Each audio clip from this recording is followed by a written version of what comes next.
Okay, there's a brief little portion of your notes that reviews order of operations. We are not going to go in depth with this lesson because you spent a lot of time in pre-algebra working on order of operations. But I will just tell you this, you can go to IXL skill B2, okay? That's not assigned, but I'm just going to call it this. It's extra practice. So if you'd like to try a little review from order of operations, you could go to IXL B2, but I am not assigning it. So remember, order of operations, we used this phrase, PEMDAS, and maybe you've heard, please excuse my dear Aunt Sally. Well, the operations are these. The P in please, or PEMDAS, is for parentheses. Order of operations is to evaluate expressions that are inside grouping symbols.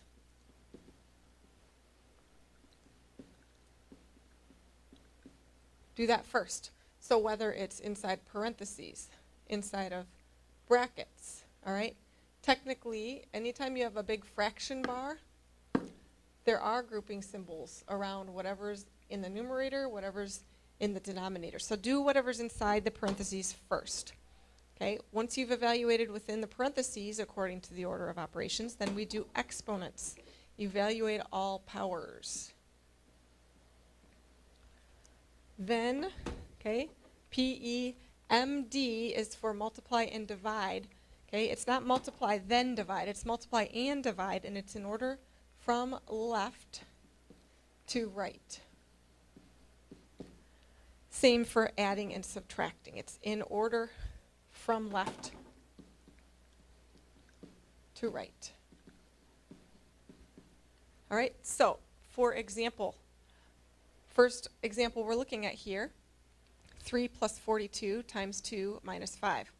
Operation to do first there is the multiplication. So I'm going to use that little bracket system here. 42 times 2 would be 84. All right, and then all we have left is adding and subtracting, which we do in order from left to right. So 3 plus 84, 87. And then 87 minus 5, 82.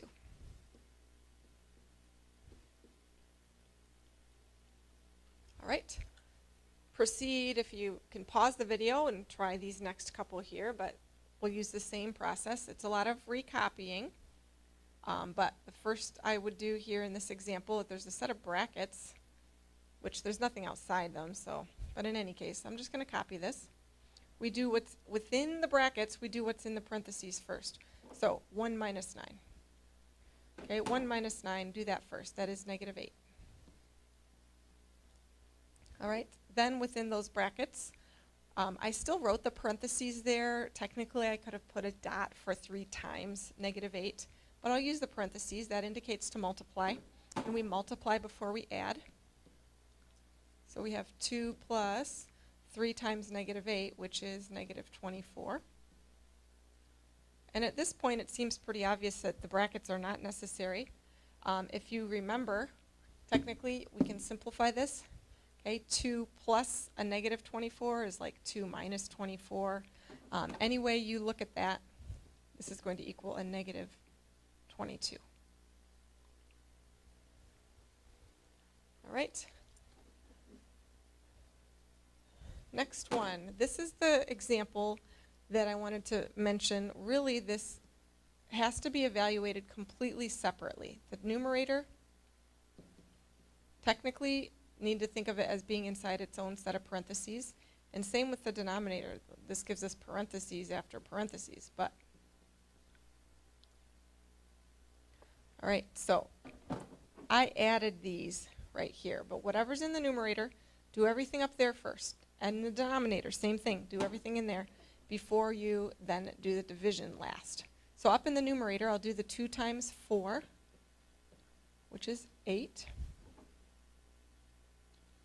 And in the denominator, within that set of parentheses, I have 5 minus negative 1, which really means 5 plus 1. Remember, that means 5 plus 1. So this gives us 3 times 5 plus 1, that's 6. All right, and again, we need to completely simplify the numerator. 10 minus 8 is 2, and 3 times 6 is 18, and so now I'm down to this, 2 divided by 18. Now, you could take a calculator out and divide that, and you're going to get a repeating decimal. We highly prefer fractions versus decimals in algebra. So let me just remind you or show you. Again, we want to reduce 2 over 18. What we can keep in mind is they have a common factor. Both 2 and 18 are divisible by 2, right? 2 times 1 and 2 times 9. And so technically there, if you can think of this, these 2's cancel out. And so this fraction reduces to 1/9.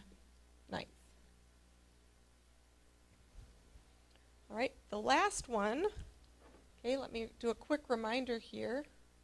These bars here are absolute value.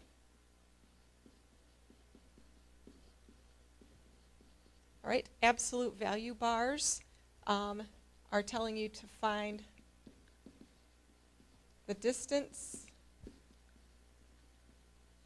from 0.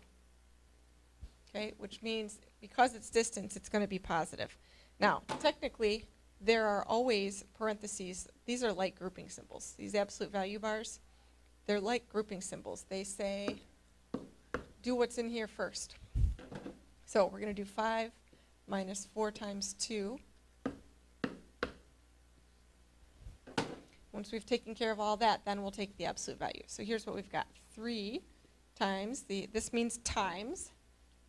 Okay, 3 times the absolute value of 5 minus 4 times 2. We don't subtract before we multiply. So we're going to take 4 times 2. That's 8. And again, anything inside grouping symbols is automatically do this first. So 5 minus 8 is -3. And so now we'll evaluate the absolute value of -3. Well, the absolute value of -3 is the distance from 0 to -3. On the number line, from 0 to -3 would be a distance of 3. So this really becomes 3 times +3. And so the answer is 9. Okay, so there's a quick review of some order of operations type problems that you, I'm sure, did at least some of that in your pre-algebra class. If you'd like to, again, IXL skill B2 gives you an opportunity to practice that. You want to do it without a calculator, at least not entirely relying on the calculator for those types of questions. All right?